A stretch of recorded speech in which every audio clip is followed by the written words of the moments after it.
Eu tenho que ministrar a palavra, é sempre uma honra, uma responsabilidade. E nessa noite o tema, embora seja tão central da nossa fé, ele precisa ser abordado com seriedade. Eu peço ao Espírito Santo que me dê graça para transmitir ao seu coração, mais do que informação, que possa entrar na sua vida uma revelação do que é viver pela fé e que isso faça diferença. O texto que nós vamos usar nessa noite especialmente está no Evangelho de Lucas, capítulo 7. Vamos ler os 10 primeiros versículos de Lucas, capítulo 7. Como eu sempre faço, eu lhe incentivo a abrir a sua Bíblia, ainda que projetemos os textos aqui na tela, mas abrir a sua Bíblia para acompanhar a leitura, para marcar o texto, para que depois, durante a semana, você possa voltar a esse texto, meditar, deixar Deus expandir aquilo que certamente Ele vai falar nessa noite. Lucas, capítulo 7, do versículo 1 em diante. Diz assim a palavra de Deus: tendo terminado de dizer tudo isso ao povo, Jesus entrou em Cafarnaum. Estava ali o servo de um centurião, doente e quase à morte, a quem seu senhor estimava muito. Ele ouviu falar de Jesus e enviou-lhe alguns líderes religiosos dos judeus, pedindo-lhe que fosse curar o seu servo. Chegando-se a Jesus, suplicaram-lhe com insistência: este homem merece que lhe faças isso, porque ama a nossa nação e construiu a nossa sinagoga. Jesus foi com eles, já estava perto da casa, quando o centurião mandou amigos dizerem a Jesus: Senhor, não te incomodes, pois não mereço receber-te debaixo do meu teto. Por isso nem me considerei digno de ir ao teu encontro, mas dize uma palavra e o meu servo será curado. Pois eu também sou homem sujeito à autoridade e com soldados sob o meu comando. Digo a um, vai, e ele vai. E a outro, venha, e ele vem. Digo a meu servo, faça isso, e ele faz. Ao ouvir isso, Jesus admirou-se dele e, voltando-se para a multidão que o seguia, disse: eu digo que nem em Israel encontrei tamanha fé. Então os homens que haviam sido enviados voltaram para casa e encontraram o servo restabelecido, curado, aquele que estava à morte. Diga aleluia. Deus é maravilhoso. Esse é um dos milagres, dos tantos milagres que Jesus fez no seu ministério terreno. A Bíblia diz que se todos fossem contados, narrados, não haveria espaço para tanto livro. Mas ainda bem que a Bíblia registra algumas dessas cenas onde o poder de Deus entrou em ação e um milagre aconteceu. Mas nessa noite eu quero conversar com você sobre fé. Porque se há uma virtude essencial na vida de um cristão, é a sua fé. E eu diria que, à medida em que nós vamos nos aproximando do fim, eu não sei se você tem essa percepção profética, mas nós estamos nos últimos dias. De fato, o Senhor volta breve.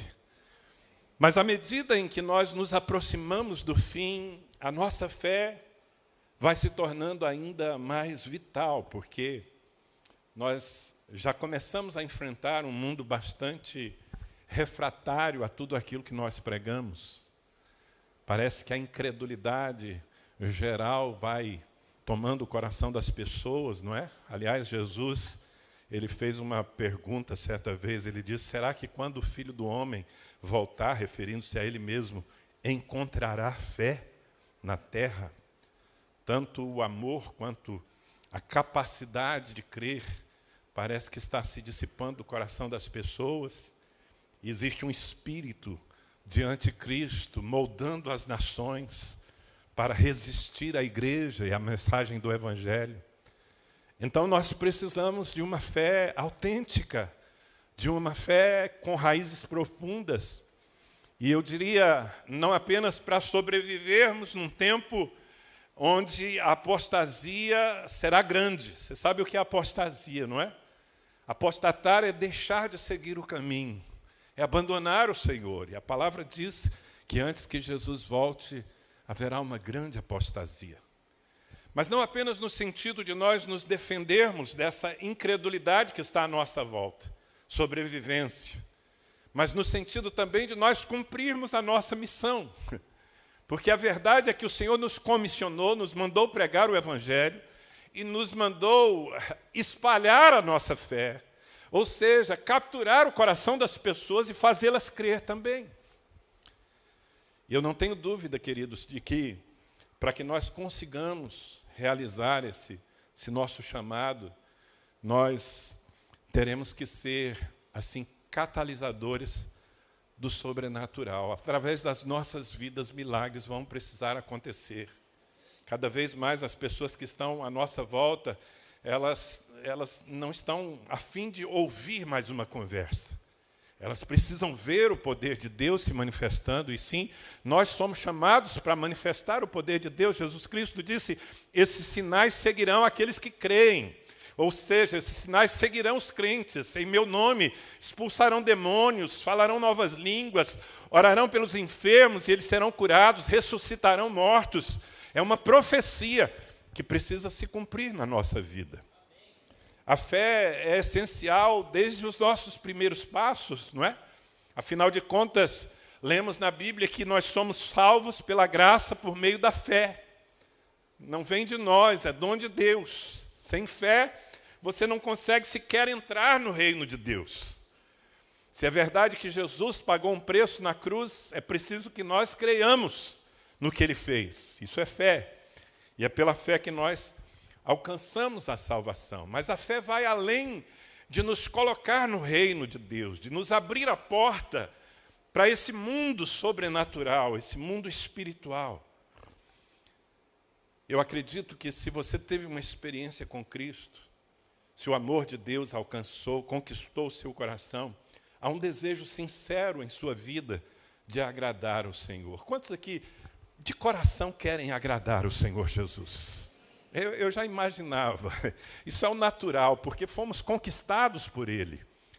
Mas sabe, sem fé é impossível.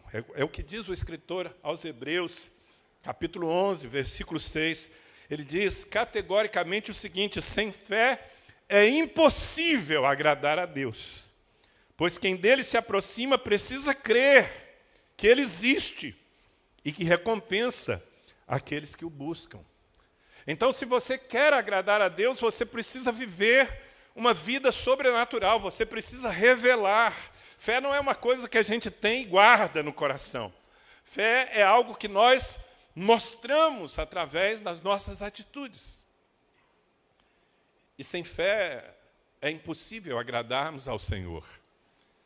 Se você tem o hábito de ler a sua Bíblia, você vai se lembrar que algumas vezes Jesus lamentou e até mesmo repreendeu os seus discípulos e outras pessoas que o seguiam por causa da incredulidade.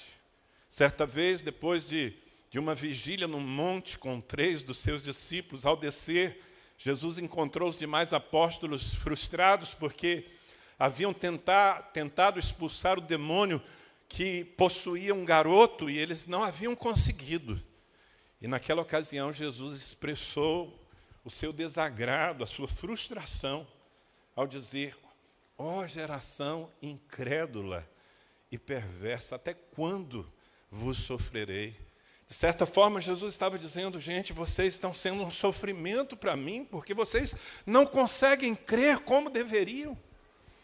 Em algumas ocasiões, mesmo com aqueles que ele estava treinando, ele disse: por que vocês têm tão pouca fé?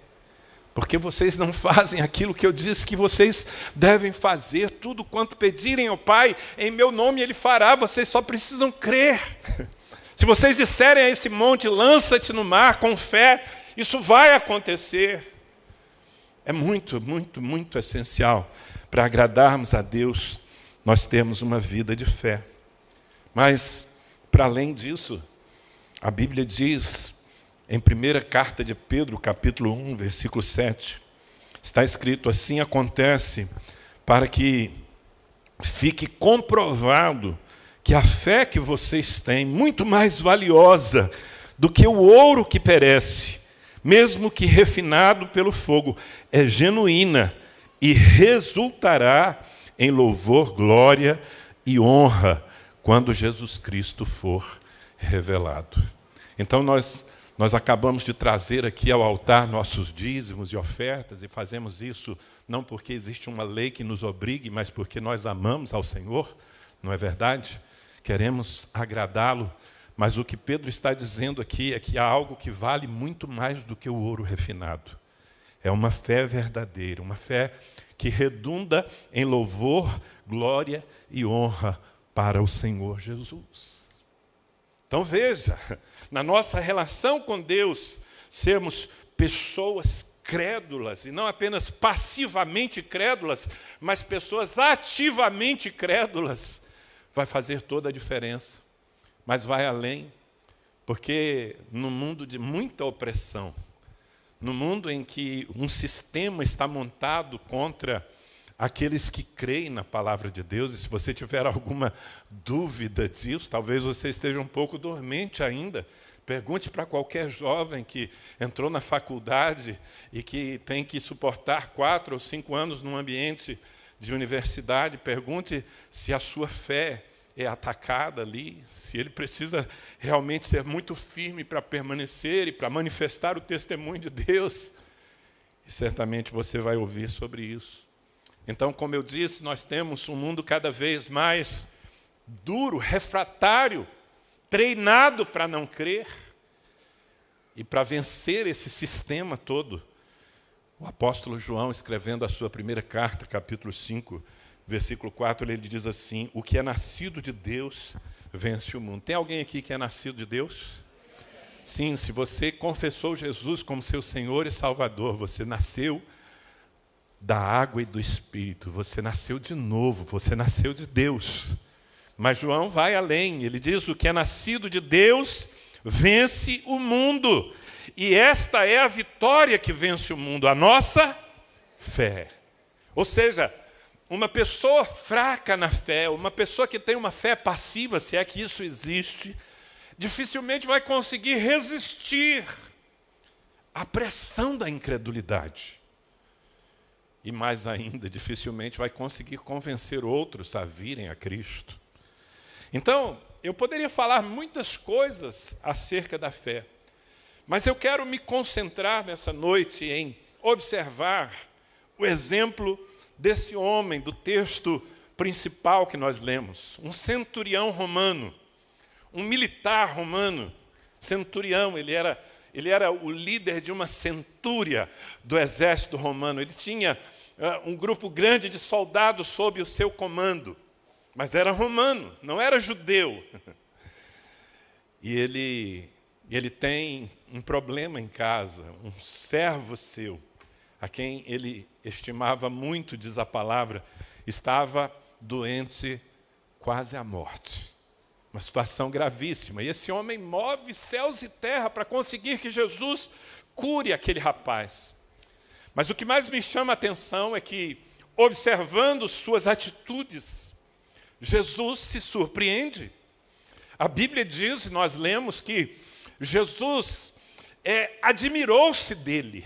Eu acho incrível isso, porque, veja bem, queridos, é comum que nós nos admiremos do Senhor, não é?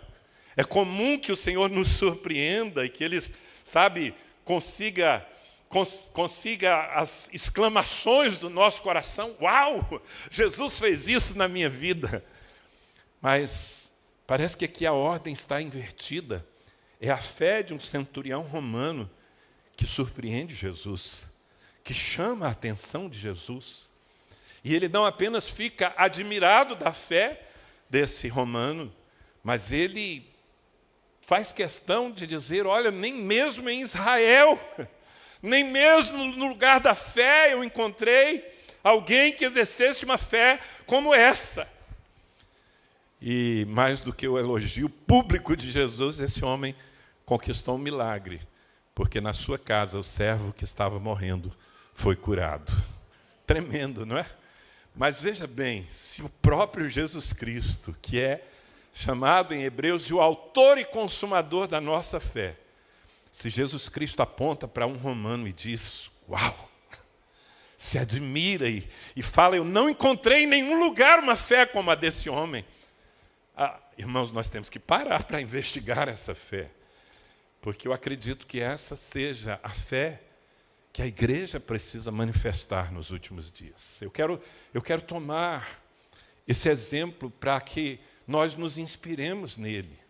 Porque, como eu falei, a igreja que vai permanecer e a igreja que vai expandir o reino de Deus, que vai conquistar, que vai vencer os bloqueios da incredulidade, é uma igreja que se move em fé.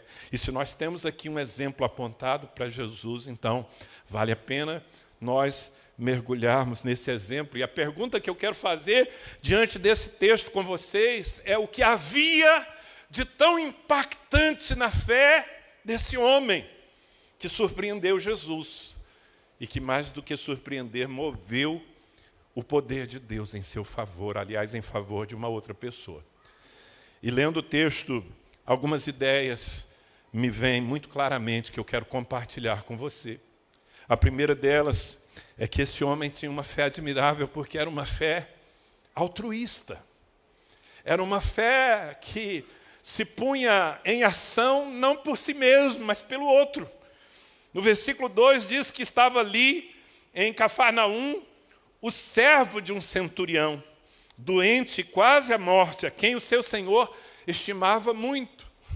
Veja bem, queridos, esse homem vai mover pessoas e vai finalmente mover Jesus, não por causa de um problema seu, mas por causa de um problema de um servo. E entenda, no contexto, servo é escravo. Era um escravo que ele tinha. Sabe, normalmente as pessoas tratavam os escravos naquela época como quase animais. Eles serviam para trabalhar e nada mais, eram gente de segunda classe, eram propriedade de alguém e ponto final. Mas esse homem era diferente. No coração desse homem havia compaixão, havia sentimentos. E eu volto a dizer, ele não era um judeu, ele não havia sido formado nas Escrituras, pelo menos não a princípio, mas ele tinha um coração compassivo. Ele era capaz de sentir estima, de sentir amor, compaixão, por alguém que socialmente, culturalmente, era inferior a ele. E ele coloca a sua fé em jogo por uma terceira pessoa. Que coisa, que exemplo tremendo. Sabe, eu tenho muitas vezes me movido e tenho visto tanta gente se mover em fé. Eu vejo mães entrando em jejum e oração e pedindo para que todos as apoiem numa busca, porque é um filho com um diagnóstico médico terrível. Sabe, eu tenho visto homens desesperados porque estão desempregados, não sabem como suprir a sua casa e precisam de um milagre, de uma porta aberta. Então, eles se põem a orar e a buscar a Deus. E claro, tudo isso é legítimo quando nós nos apresentamos por nossos próprios problemas, quando nós nos apresentamos por aqueles que são próximos de nós, um filho, um esposo, um pai. Então, que sejam conhecidas as nossas petições diante de Deus. É legítimo. Mas se há algo que toca o coração de Deus, é quando nós nos movemos por quem não é tão próximo assim. Quando nós somos capazes de dar valor a uma pessoa que ninguém valoriza. Foi o que aconteceu com esse centurião. O apóstolo Paulo, ele escreveu um capítulo clássico basicamente sobre o amor, na primeira carta aos Coríntios, capítulo 13. Quantos conhecem 1 Coríntios, capítulo 13? Se você não conhece, você precisa ler esse texto e, se possível, memorizar esse texto. E Paulo, ele termina o capítulo dizendo que há 3 virtudes que permanecem, que são as mais importantes na vida de um cristão. Ele diz, permanecem, pois, a fé, a esperança e o amor. Mas o maior dos 3 é o amor. Eu diria que a fé e o amor se sustentam. E ao desenvolver o seu pensamento, no versículo 2 de 1 Coríntios 13, Paulo diz o seguinte, ainda que eu tenha o dom de profecia, que saiba todos os mistérios e todo o conhecimento, e tenha uma fé capaz de mover montanhas. Se não tiver amor, nada serei. A fé que move o coração de Deus, que admira Jesus, é uma fé que vem impregnada de compaixão, que se move pelos outros. E eu penso, sabe, que como igreja nesse tempo, num tempo de tanta frieza, de tanta confusão, de tanta briga, de tanta discórdia, quando nós formos capazes de sentir a dor do nosso vizinho, é aquele que põe a música alto, sabe, que passa o fim de semana enchendo a tua cabeça, quando você queria só um pouquinho de paz para descansar. Mas quando você é capaz de, para além daquilo que lhe agride, você é capaz de amá-lo e colocar a sua fé, a sua oração em favor dele, quem sabe de visitá-lo e dizer: eu sei que você está passando por uma crise e eu gostaria de ser um canal de Deus para a sua vida. Ah, meus irmãos, quando nós nos movemos assim, uma fé altruísta, uma fé que ela é colocada diante de Deus pelo outro. A Bíblia conta a história de um servo de Deus que viveu um drama terrível. Ele ficou, aliás, conhecido pelas tragédias que lhe aconteceram, embora o milagre tenha sido muito maior que a tragédia. Eu me refiro a Jó, a um livro inteiro falando de Jó. E na maioria daqueles 42 capítulos está falando do sofrimento de Jó. Porque ele perdeu, imagine, os 10 filhos que tinha numa única noite. Uma tragédia aconteceu. E os seus filhos morreram. Que dor terrível. Mas muito mais, aquele homem foi acometido de uma enfermidade que o definhou e por longo tempo ele viveu aquele drama. E às vezes ele fraquejou, às vezes ele reclamou de Deus. Mas eu fico impressionado quando a minha Bíblia diz que Deus mudou a sorte de Jó enquanto ele orava pelos seus amigos. O que virou o jogo na vida de Jó foi, sabe, o fato dele ter tirado por um momento a atenção da sua própria dor, doença e tanta tragédia pessoal, e ele exerceu fé pelos seus amigos, os mesmos amigos que o haviam, inclusive, acusado durante aquele tempo. E é justamente quando ele põe a sua fé em favor dos outros que Deus vem e o socorre, e faz um grande milagre. Aquilo que ele havia perdido, Deus lhe devolve. Quanto aos bens, lhe deu 2 vezes mais. Mas tudo começou com uma fé altruísta. Nós precisamos ser assim, irmãos. O mundo aí fora está muito carente. As pessoas estão desesperadas. Tem meninas que estão pensando em suicídio. Elas têm tudo. Elas moram numa mansão, elas têm o último iPhone, elas têm pais que tentam lhe suprir de todas as formas, mas ainda assim é um grande vazio em seus corações. Nós precisamos entrar na presença de Deus por esse tipo de gente. Precisamos entrar na presença de Deus por aquele que está jogado nas mãos, nas garras das drogas, que não consegue sair dali. Só um milagre. E às vezes esse milagre vai começar com um crente que se importa. Amém? Uma fé altruísta. A igreja precisa dessa fé. Mas mais do que isso, lendo o texto, eu vejo que esse centurião romano tinha uma fé posicionada.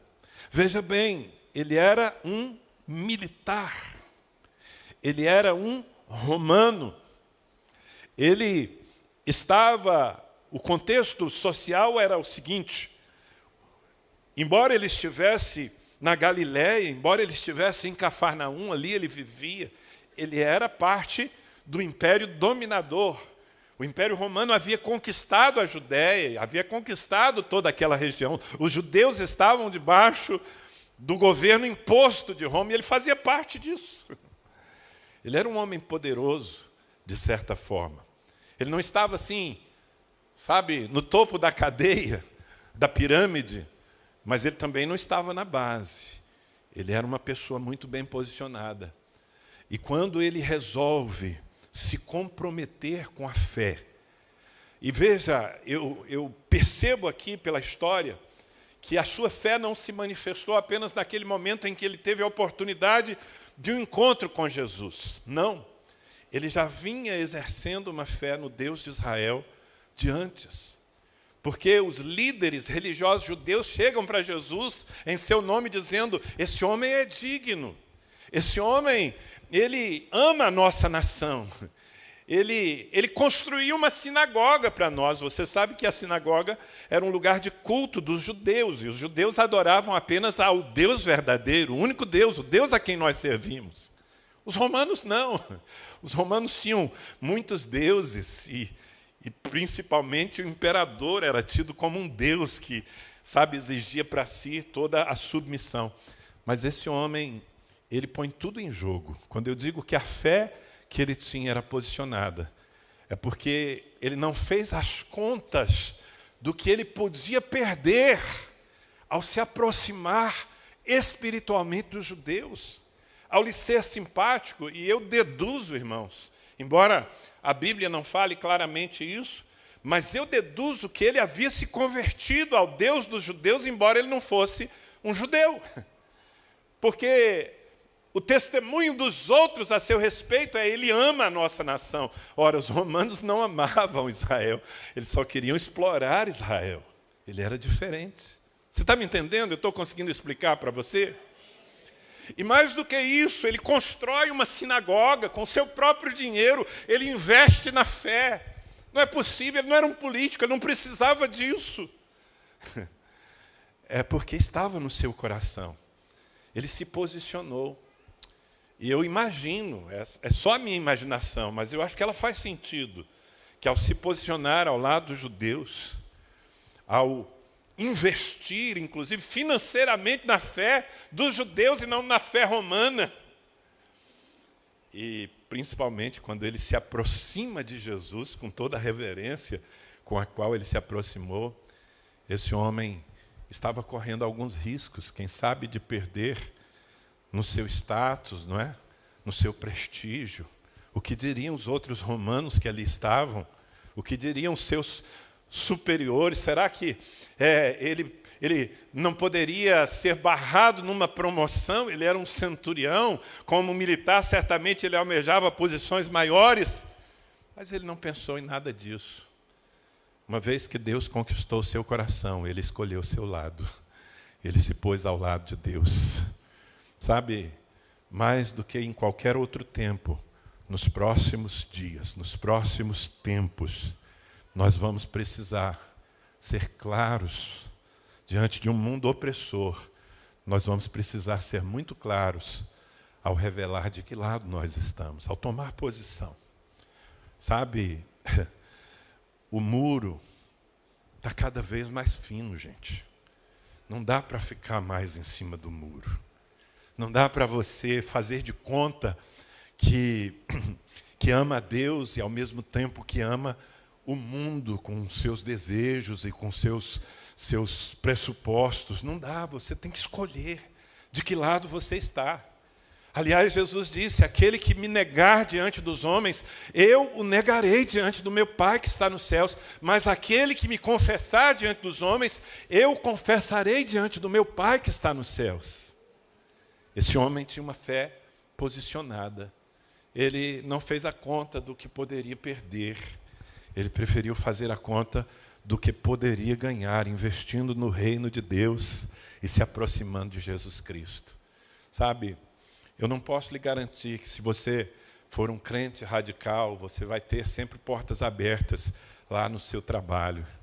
Talvez justamente por ser um crente, você vai ser resistido lá na sua escola, quem sabe até mesmo dentro da sua família. Quantos irmãos aqui vivem, uma certa rejeição familiar, simplesmente pelo fato de terem um dia dito: eu me tornei um crente em Jesus Cristo. E aí pronto, os amigos se foram, alguns viraram as costas, alguns ridicularizam. Irmãos, eu não estou aqui um encantador, eu não estou aqui para iludir ninguém. Quanto a isso, vai piorar. O mundo vai piorar em relação à nossa fé. E nós precisamos ser pessoas posicionadas. Amém? Gente que assume, que tem um relacionamento com Deus. Gente que proclama isso, que não esconde de ninguém. Sabe, agente secreto, o reino de Deus não precisa. Se você é um candidato a agente secreto do reino de Deus, você está demitido.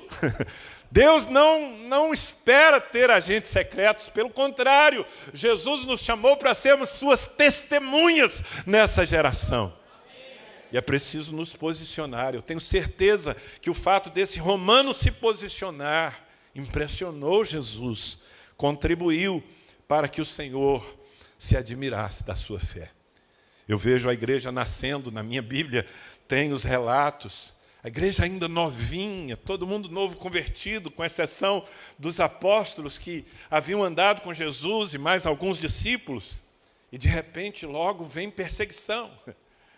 E os religiosos que não aceitavam a fé cristã, eles oprimem, levam para a prisão, melhor dizendo, alguns dos líderes da igreja, entre eles Pedro, e os maltratam ali e depois lhes dão um cala-boca. Isso está narrado em Atos capítulo 5, versículo 27 em diante. Tendo levado os apóstolos, apresentaram-nos ao sinédrio para serem interrogados pelo sumo sacerdote, que lhes disse: demos ordens expressas a vocês para que não ensinassem nesse nome, ou seja, no nome de Jesus. Todavia vocês encheram Jerusalém com a sua doutrina e nos querem tornar culpados do sangue desse homem. Pedro e os outros apóstolos responderam: importa-nos mais obedecer a Deus, obedecer antes a Deus do que aos homens. Veja bem, isso é uma fé posicionada.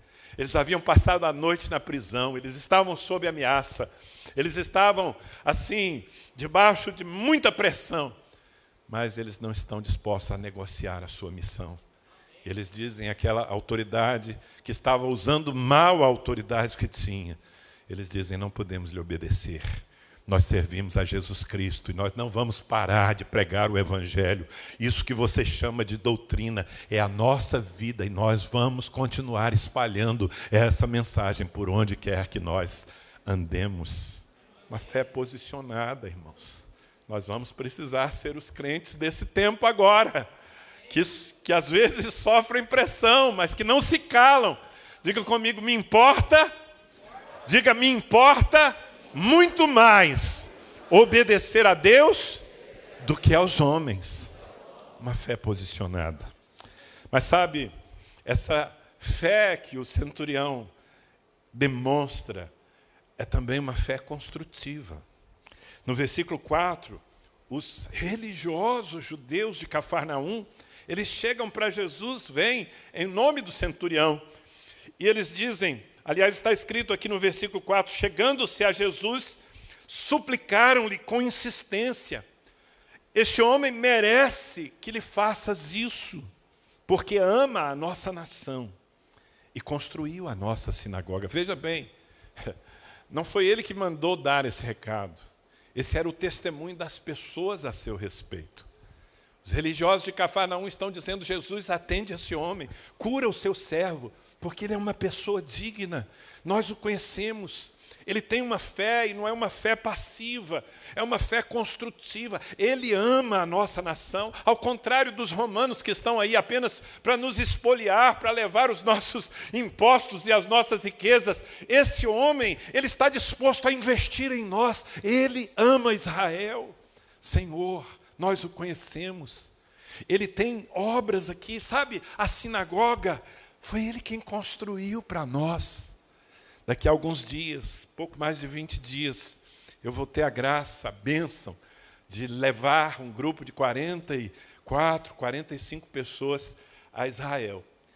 E um dos lugares onde nós vamos estar, certamente, com a graça de Deus, é nas ruínas dessa sinagoga. A sinagoga de Cafarnaum, que é do tempo de Jesus, ela ainda tem lá as suas colunas e nós podemos entrar e orar nesse lugar ainda. Essa sinagoga foi construída por esse homem. Ele tinha uma fé no Deus de Israel. E essa fé era uma fé construtiva, cooperativa. Não era uma fé restrita, guardada no seu coração, apenas que desenvolvia a sua relação com Deus. Não, ele abençoava. E como eu penso, irmãos, que nós precisamos desse espírito, sabe? A igreja, nesse tempo, ela está confundindo um pouco as coisas. Porque é verdade, nós precisamos denunciar o pecado, não podemos nos calar contra aquilo, quanto àquilo que ofende a Deus na nossa vida, na vida das pessoas e na vida da sociedade. Nós precisamos falar. Mas se nós formos apenas porta-vozes, sabe, da denúncia do pecado, e nós, junto com isso, não manifestarmos uma fé construtiva, uma fé que abençoa as pessoas que estão à nossa volta, mesmo aquelas que ainda não creem, talvez nós encontremos as portas fechadas. Deixa eu fazer uma pergunta, só uma reflexão. Se você decidisse se mudar do condomínio onde você vive, ou do prédio onde você vive, ou da rua onde você vive, como se sentiriam os seus vizinhos? Talvez alguns de nós daríamos um bom motivo para uma festa. Aquele crente chato, aquele crente que só pensa nele, aquele crente que não está nem aí para ninguém, está indo embora. A rua agora é só nossa. Mas talvez não, talvez ao deixar aquele lugar as pessoas digam: poxa vida, fulano vai embora. Esse cara é tão abençoado, ele é tão empático, ele é tão amigo. Ele já me ajudou algumas vezes. Que pena que ele vai embora. Nós precisamos ter uma fé construtiva. O mundo à nossa volta precisa mudar por nossa causa. Você está ouvindo o que eu falei? Eu não estou falando apenas de trazermos as pessoas, claro, porque quando conseguimos trazer as pessoas para esse ambiente, elas mudam, elas se convertem, elas ganham uma nova vida. Mas antes mesmo de trazer as pessoas para o ambiente da fé, a nossa fé precisa mudar o ambiente onde elas estão. Sabe, elas precisam olhar para nós, ainda que saibam que nós reprovamos tudo aquilo que a Bíblia chama de pecado, mas elas precisam olhar para nós. Elas precisam ter uma convicção. Esse homem, essa mulher, essa família, eles são construtivos, eles abençoam, a presença deles acrescenta. Esse era o testemunho que o povo de Cafarnaum dava desse romano. Uma fé construtiva, uma fé cooperativa.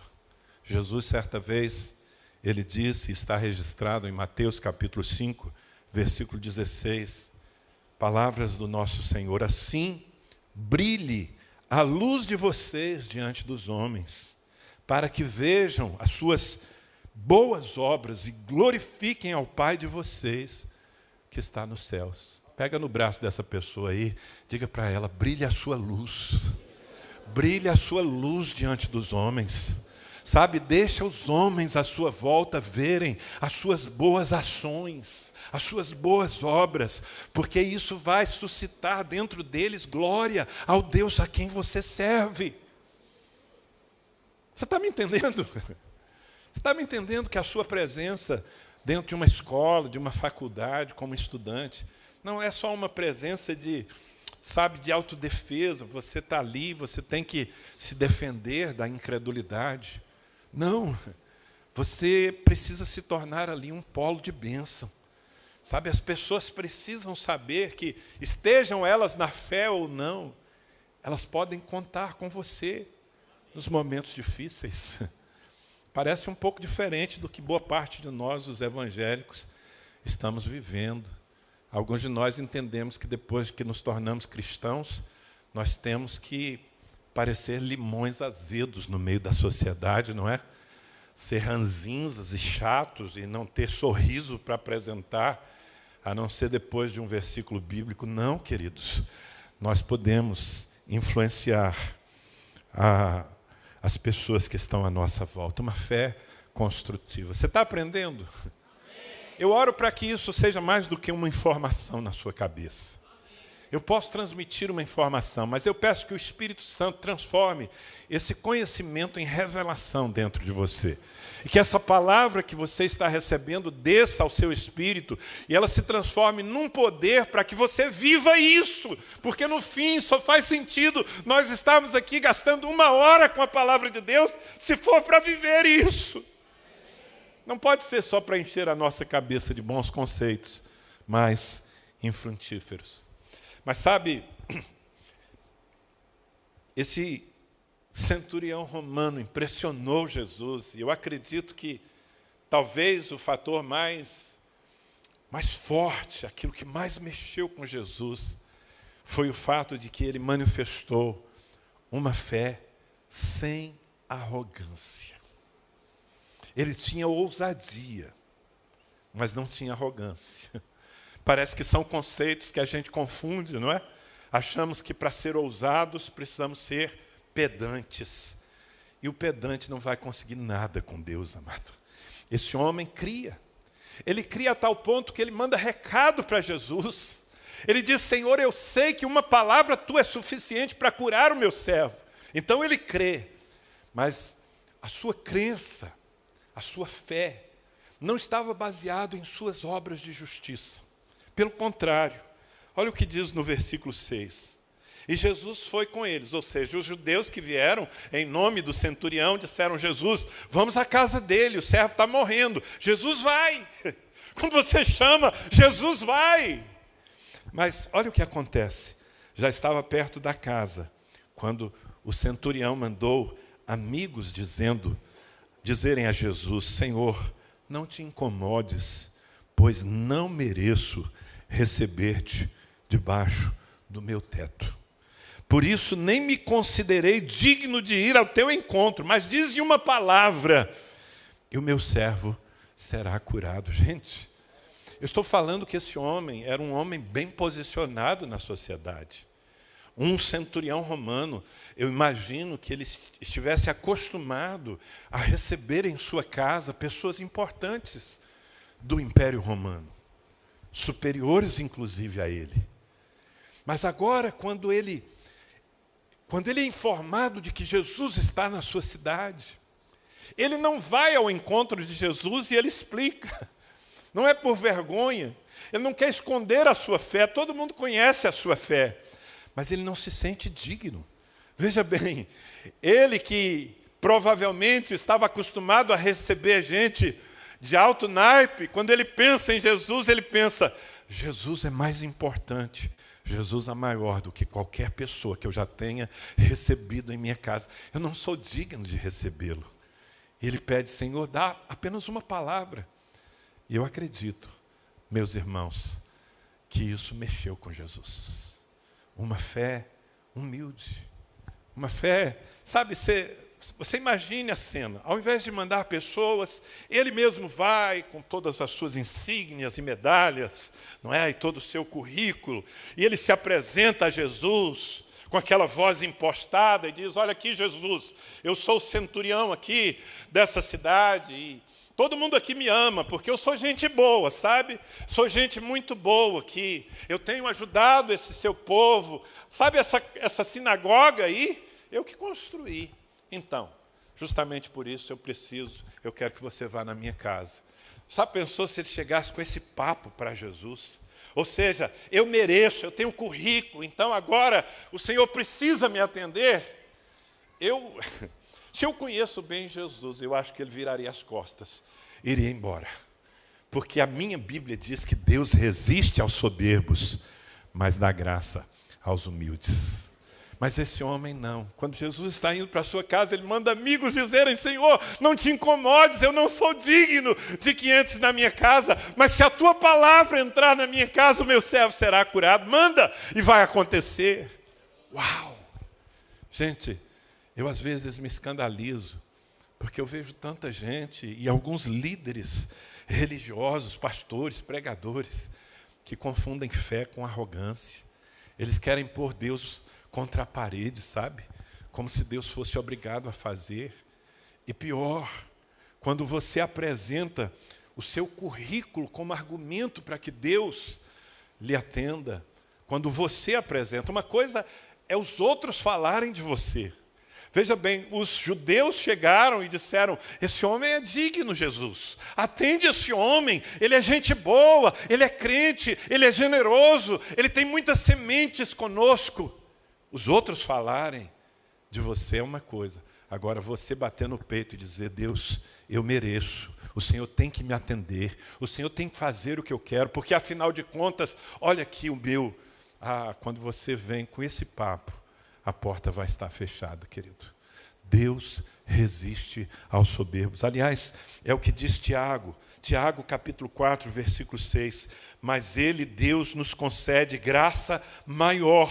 Por isso diz a Escritura: Deus se opõe aos orgulhosos, mas concede graça aos humildes. Toda vez que você for orar, seja pelas suas próprias necessidades, seja para que o Senhor faça um milagre na vida de uma pessoa, por favor, não se fie, não se estribe no seu currículo. Diga: Senhor, eu estou aqui porque Jesus Cristo morreu naquela cruz, porque o seu sangue foi derramado, porque tu amas aquela pessoa, e eu creio em ti. Tudo que eu tenho para apresentar é a minha fé.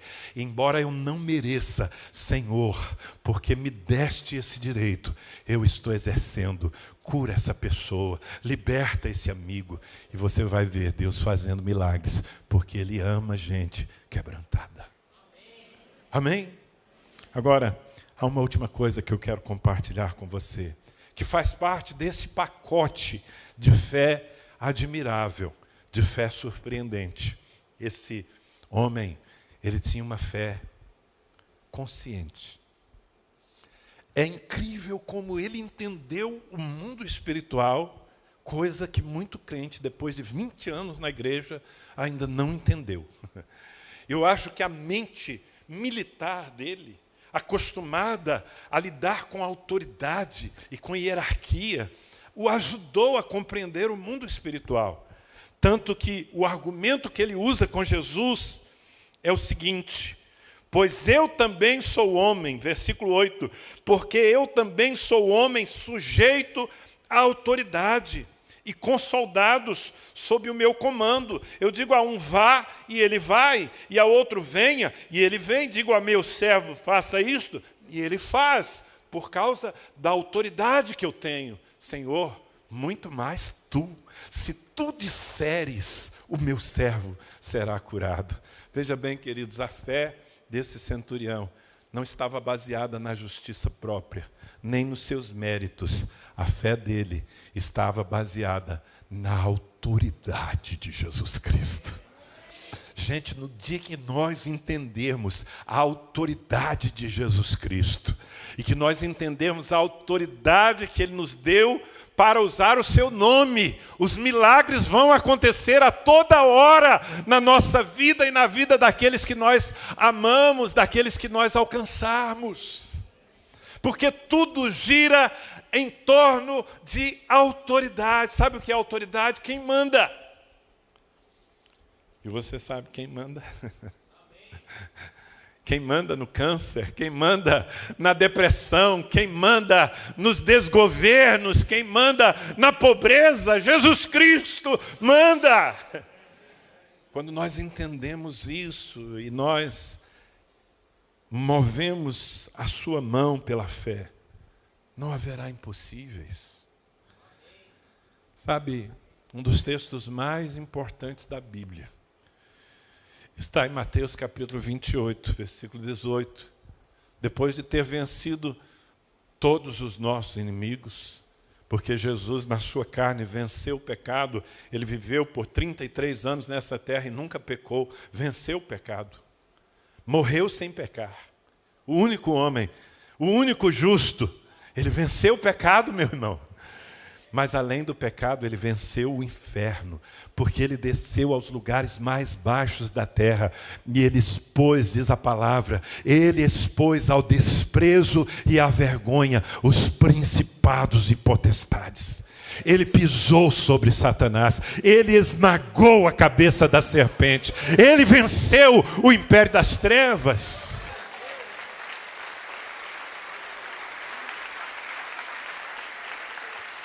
Mas ele foi além. Ao terceiro dia ele ressuscitou.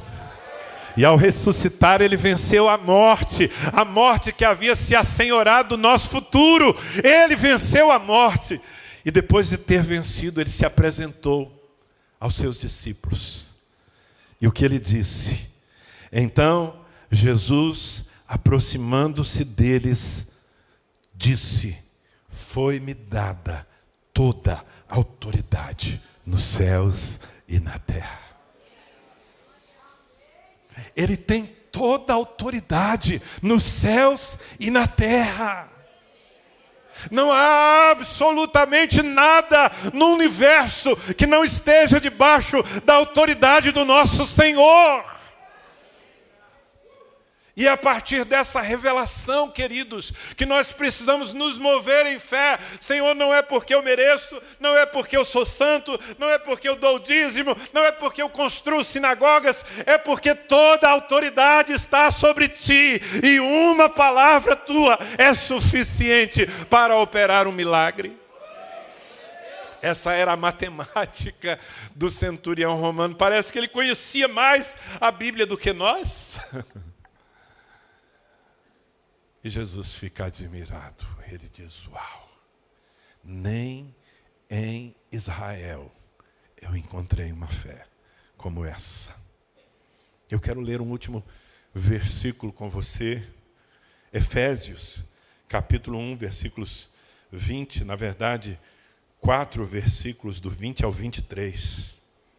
Diz assim: esse poder, ele, Deus, exerceu em Cristo, ressuscitando-o dos mortos e fazendo-o assentar-se à sua direita nas regiões celestiais, muito acima de todo governo e autoridade, poder e domínio, e de todo nome que se possa mencionar, não apenas nesta era, mas também na que há de vir.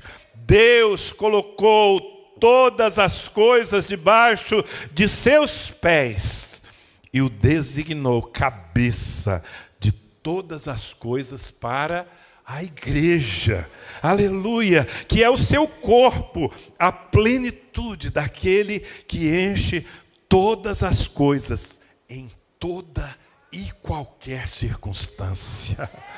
Gente, já era para vocês estarem voando aí, era para vocês estarem numa outra dimensão ao ouvirem essa proclamação da verdade, verdade que ninguém pode cancelar, anular, resistir. O Senhor o pôs sobre tudo, tudo está debaixo dos seus pés, e é nessa verdade, a autoridade conquistada por Cristo, que nós baseamos a nossa fé. Agora, esse centurião tinha um testemunho a seu respeito. Eu, Senhor, sou homem sujeito à autoridade. Em outras palavras, ele estava dizendo: eu sei obedecer. E porque eu sei obedecer, eu sei mandar. Porque eu digo a um soldado: vai, e ele vai. E eu digo: vem, e ele vem. Eu digo ao servo: faça, e ele faz. Mas veja bem, perceba que ele está, na verdade, dando uma aula, nos dando uma aula sobre o que é autoridade. A autoridade que está em Cristo, eu me submeto a ela. E porque eu me submeto a ela, eu tenho dado por Ele o direito, a delegação de usar essa autoridade em fé para a glória do seu nome. Se nós decidirmos sair por aquelas portas nessa noite para viver uma fé, como a fé desse homem, esse mundo, por mais resistente, por mais hostil, refratário que ele esteja, ele vai ser impactado com milagres e milagres a toda hora, feita pelos servos e servas do Senhor. E muita gente vai se prostrar diante de Cristo. Quantos podem crer nisso, receber essa palavra? Uma fé admirável. Eu quero que você fique em pé. Eu lhe convido a desenvolver essa fé. Sabe, queridos, a fé não é um pacote fechado. Entenda isso, a fé não é algo que Deus lhe dá e está pronto.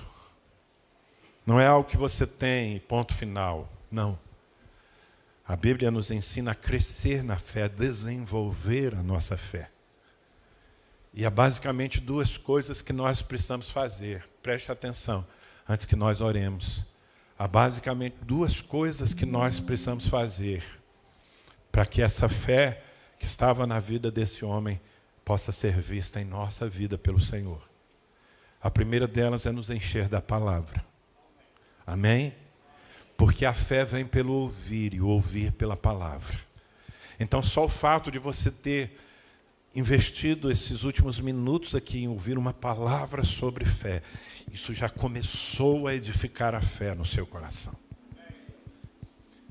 Mas precisa ter continuidade. Você não acha que se você for amanhã para a academia e fizer levantar uns pesos lá, no dia seguinte você vai estar do jeito que sonha, não é? Tem que continuar levantando peso. Tem que continuar fazendo. Não basta você receber uma palavra do seu pastor.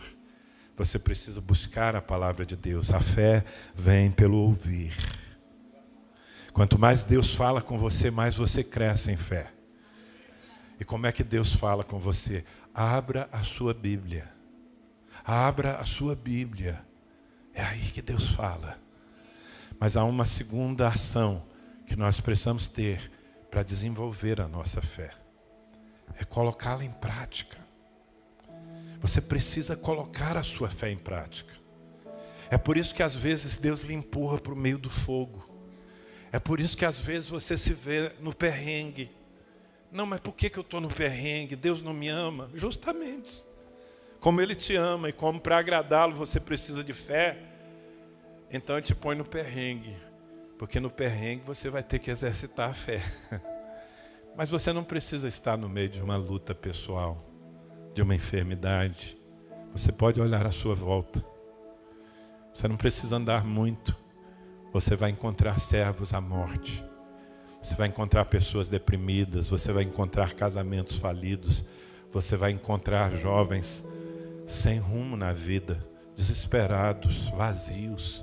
Você vai encontrar drogados. E quando você encontrá-los, deixa o amor de Deus te mover. Seja ousado. Ore pelas pessoas. Sabe, construa algo com elas.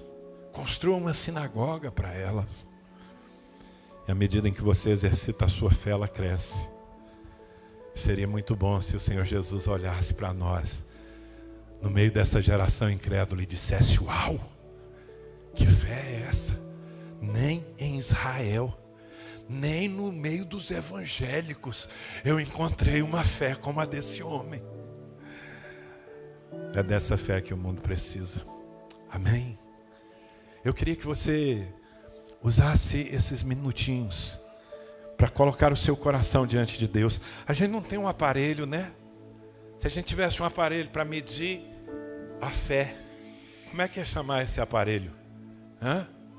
É melhor você nem tentar. Mas não tem. Sabe como é que a nossa fé é medida? Pelo fogo. Quando vem o fogo, a nossa fé mostra em que ponto está. Conversa com Deus, diga: Senhor, eu quero ter a fé admirável desse homem. Enquanto nós somos conduzidos nessa canção, peça para o Senhor aumentar a sua fé. Peça para Deus te levantar como alguém que se move e que faz milagres em seu nome, ou provoca milagres.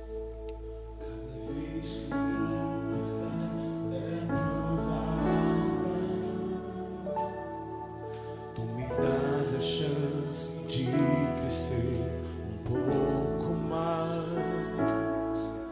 As montanhas e vales, desertos e mares que atravesso me levam pra perto de ti. Minhas provações não são maiores que o meu Deus e não vão me impedir. Ore. Diga: Senhor, aumenta a minha fé. Me dá uma fé altruísta. Me usa na minha geração.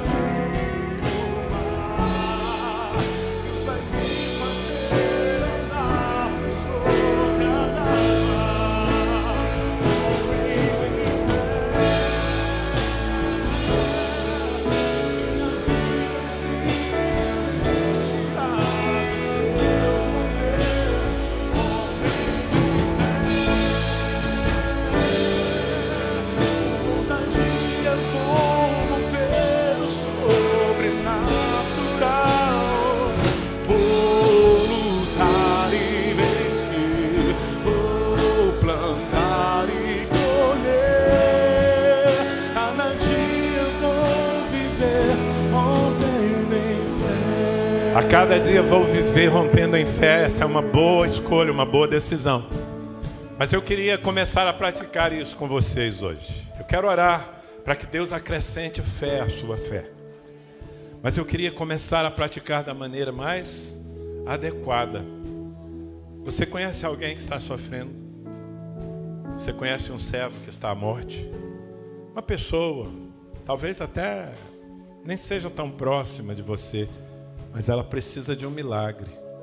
Que tal começar a colocar a sua fé diante de Deus por gente assim? Se você conhece alguém que não está aqui, está sofrendo, e você quer comprar a briga dessa pessoa diante de Deus, saia do seu lugar e venha aqui para frente. Faça o que o centurião fez. Senhor, eu creio por mim, mas nessa hora eu estou crendo por meu servo, eu o amo. Ele não é uma coisa para mim, ele não é simplesmente, sabe, uma máquina de trabalhar, ele é um ser humano que precisa de um milagre. E eu estou buscando um milagre na tua presença, por alguém que é tão importante quanto eu, embora seja um escravo, e eu seja o seu dono. Vem para a presença de Deus, vem orando. Sabe, a fé que impressiona o Senhor, ela não é passiva, ela não fica assim esperando acontecer. Ela se move. Ore por essa pessoa agora. Faça o seu trabalho aí, diga: Senhor, eu creio no teu amor. Eu sei que tu tens autoridade. Diga o nome da pessoa, diga o que ela está vivendo. Conte para Deus. Fala: Senhor, eu não vou sossegar enquanto não ver um milagre acontecendo na vida dessa pessoa. Porque o Senhor me pôs aqui para ser bênção. O Senhor me chamou para ser um catalisador de milagres. Eu não mereço, mas eu creio. Ore, ore. Levanta a sua voz em oração. Talvez você tenha que ir além. Faça o propósito de visitar essa pessoa durante essa semana. Fala para Deus: Senhor, eu vou visitá-la. Eu vou impor as mãos sobre ela. Eu vou levar uma palavra do Senhor. Porque eu quero ver uma mudança, uma transformação, uma libertação, uma cura na vida dessa pessoa. Você que está aí nas cadeiras, talvez você não consiga se lembrar de alguém que precisa de Deus. Mas peça ao Senhor: meu Deus, me dá um coração sensível, compassivo, coração que se importa com o sofrimento do outro. Faz de mim um intercessor, Senhor, um agente de milagres. Meu Pai, nós estamos aqui, nós estamos trazendo pessoas que são tão amadas pelo Senhor quanto nós somos. Algumas delas estão distantes de Ti, algumas delas estão vivendo uma vida que Te ofende, mas ainda assim nós estamos aqui no Teu altar, pedindo um milagre naquelas vidas, Senhor. Tu tens autoridade no céu e na terra. Estende a tua mão, libera uma palavra. Dá-nos um sinal nessa noite, um sinal que confirme aquilo que falaste ao nosso coração. Libera milagres hoje, em volume, Senhor, para que a igreja possa perceber que esse é o teu programa, que o Senhor quer levantar muitos centuriões entre nós. Pai, nós nos colocamos em tuas mãos. Nós desafiamos o Senhor com toda a humildade, porque nós sabemos que cada milagre que o Senhor faz dá glória ao teu nome. Glorifica o teu nome, Senhor, glorifica o teu nome. Eu oro por cada crente aqui, eu oro por cada discípulo, cada ovelha. Eu peço, Senhor, desenvolve a nossa fé. Espírito Santo, gera um povo posicionado, um povo que não negocia, um povo que não teme perder porque ama o Senhor. Usa as nossas vidas, meu Deus, com ousadia e quebrantamento no meio da nossa geração, em nome de Jesus Cristo. Levanta bem alto a sua mão assim. Diga: eu creio num Deus Todo-Poderoso que ama os homens e que se move em resposta à minha fé. Nessa noite eu recebo a palavra e eu permito que a palavra de Deus opere em meu coração e gere uma fé sobrenatural que me guarde da incredulidade, da apostasia do mundo lá fora. Mas mais do que isso, eu me aproprio de uma fé que produz milagres e que gera fé no coração mais incrédulo. Eis-me aqui, Senhor, usa-me, em nome de Jesus. Amém e amém. Glória a Deus.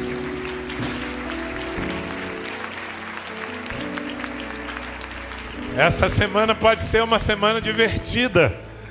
Deus fazendo milagres através de você. Eu quero te abençoar. Quero abençoar você para que nos próximos dias o seu coração seja guardado na paz, para que as oportunidades sejam percebidas por você e para que você tenha a ousadia de manifestar o poder de Deus na vida de todos aqueles que cruzarem o seu caminho. Você recebe? Então vai na graça, em nome de Jesus. Uma fé admirável. Uma fé surpreendente. Rompendo em fé.